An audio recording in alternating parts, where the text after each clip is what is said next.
Okay, well, you guys asked for me to describe the build, or at least the process of getting throttle bodies going, so I guess I'll start from the cabin and work my way out. So I guess the first thing you really have to worry about is having a wideband sensor and a custom ECU so that your widebands won't run either too rich or too lean during the acceleration process. This sensor here, at least the way I did it, has been wired underneath this panel here, the one that's underneath the steering wheel. And you have to take off the lower fan piece here, and this is what drops down. This needs to be taken off. You need to take off the fuse holder here. You need to take off this side runner here. And then over here, you need to take off this side piece here. And that is what allows you, once that's off, and tilt the seat forward. Once that tilts off here, down here there are two clips. These need to come out, pull right off. And when those clips are out, then this comes out, this pops up, and there's a grommet in the wall that you can run wires through. So when all those are out, you can take the wires out through there for the wideband sensor, run them through here or any other wires you need, up through here, underneath there, through there, and to your center console, or to here, or to there, wherever you want to wire them. This is also where I have the USB cable for the ECU. I'm running a Mega Squirt. It's a micro squirt module and a DIY package. I'll show that in a second. So there's not much really to do in the cabin, and then when you get back to the car, this is where the majority of the work happens first. So first things first, the coolant overflow bottle won't fit.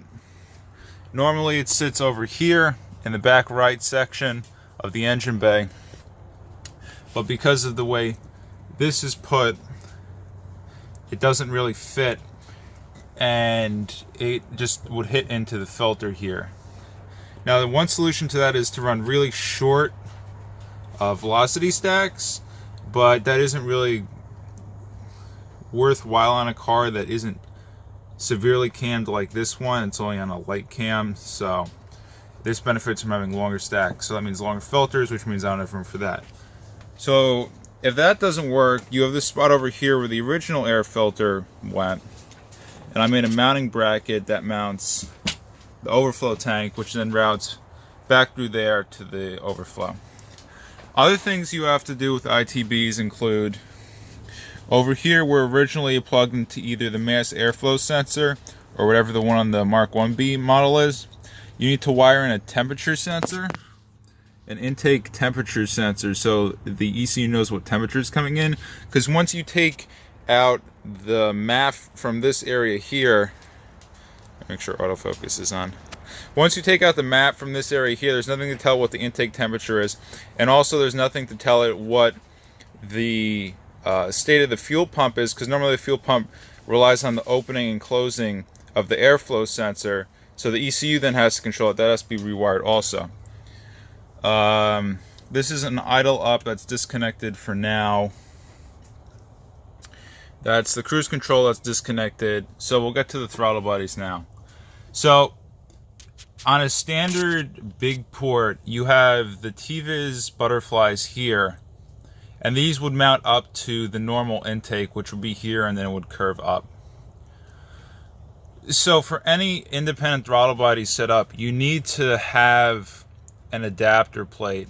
Now in my case, I wanted to keep the butterflies, so I don't know if you can see this down here, but to make it fit, you have to cut out a section, or at least have your manufacturer allow for the butterflies to actuate. And for me, that meant having to install longer studs in the head. So for everything except for the two stock studs that I left intact, these are all longer studs in the head as compared to bolts.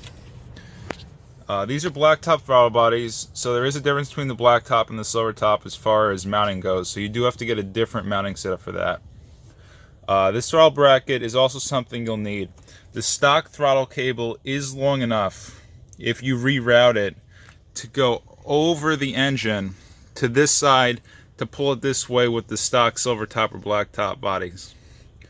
But then it has to go over the engine, and it does look kind of ugly, the throttle cable. So in my case, I made a custom bracket out of the original one that was on a parts car I had to open and close the throttle bodies here. One of the major issues you'll have when tuning is, do you want to use a vacuum? You want to use the map sensor to do speed density, or do you want to do alpha N, which is off of the throttle position sensor? Another thing to note, throttle position sensor has a custom connector. You have to get that because it uses a different one than the stock. You have to wire them into the loom. In my case, if I can get the camera down here, I put it into a vacuum manifold, and all the throttle bodies go into a big vacuum manifold to smooth out the map sensor. So once that's done and you've bolted everything on, it pretty much isn't that hard to tune, assuming that your vacuum settings are stable. And then in the trunk here, if I can get the trunk open, pop this. I have all towels on it so I don't scratch it. Back here in the Mark 1A, here's where the grommet through the firewall comes through, and then here's the harness, and you can wire your ECU in. On the Mark 1B, it's a bit different. The ECU is in the middle here, so you would have to wire it onto this side, and instead of the harness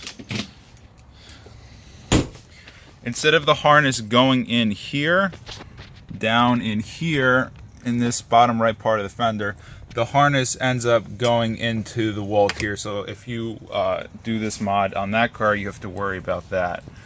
Other things to note, you need a new brake booster line. It's a little bit longer.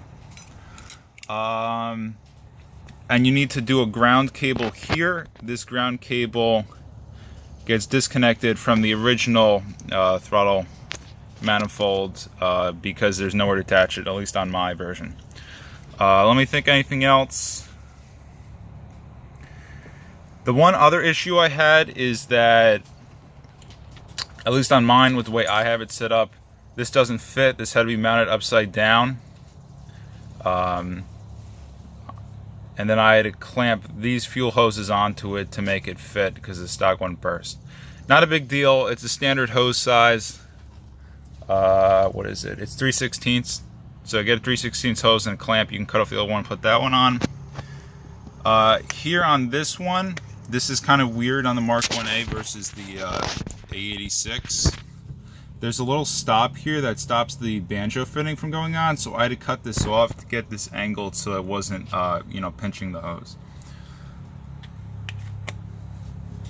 Put that on there. So other than that, there's not really that much else that you need to do to make this work. So in order, you need to buy the throttle bodies, you need to buy the adapter, you may need to buy a few hose fittings, and obviously new vacuum lines. It's 4 3mm internal diameter. You need to buy velocity stacks, filters if you want it. You need to relocate the coolant bottle. You need to redo that ground. You need to put in a wide band. I'm not going to show that. The car's not jacked up right now. And then you need to wire in some sort of tuning cable. And you do that how you want. So yeah, that's basically the entirety of putting in ITBs. It's not super complicated.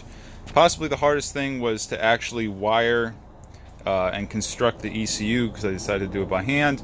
Other than that, not that bad. Anyway, I hope that's helpful to someone that wants to do this. And I hope you all have a good day. Thanks.